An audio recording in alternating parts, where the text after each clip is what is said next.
కాలం, అలాగే మన తలరాత, ఈ రెండింటినీ కంట్రోల్ చెయ్యాలని మనుషులు ఎప్పట్నుంచో ప్రయత్నిస్తూనే ఉన్నారు కదా. అయితే సరిగ్గా ఇక్కడే మనకు మహాకాలభైరవ అష్టమి కనిపిస్తుంది.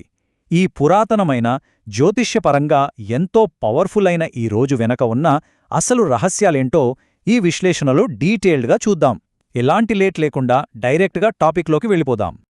మొదటగా అసలు ఈ పురాణాల్లో ప్రధానంగా వినిపించే కాలభైరవుడు ఎవరు అనేది ఒక్కసారి క్లియర్గా తెలుసుకుందాం. భైరవుడు అంటే సింపుల్గా చెప్పాలంటే భయాన్ని దూరం చేసేవాడు అని అర్థం. అయితే మనుషులకుండే అన్ని భయాల్లోకెల్లా అతిపెద్ద భయమేంటో తెలుసా? అదే కాలం. సాక్షాత్తు ఆ కాలానికే దేవుడు ఈ కాలభైరవుడు. అంటే ఒక వ్యక్తి తలరాతను సైతం మార్చేగల అపారమైన శక్తి ఆయనకు ఉందని ఒక బలమైన నమ్మకం. నిజంగానే మన డెస్టినీని మార్చగలరు అనే ఈ ఒక్క ఆలోచనే ఎంతో మానసిక ధైర్యాన్నిస్తుంది కదూ. ఇక్కడ ఆయన పవర్స్ గురించి వింటే నిజంగా ఆశ్చర్యపోతాం. ఆయన అథారిటీ మామూలుది కాదు.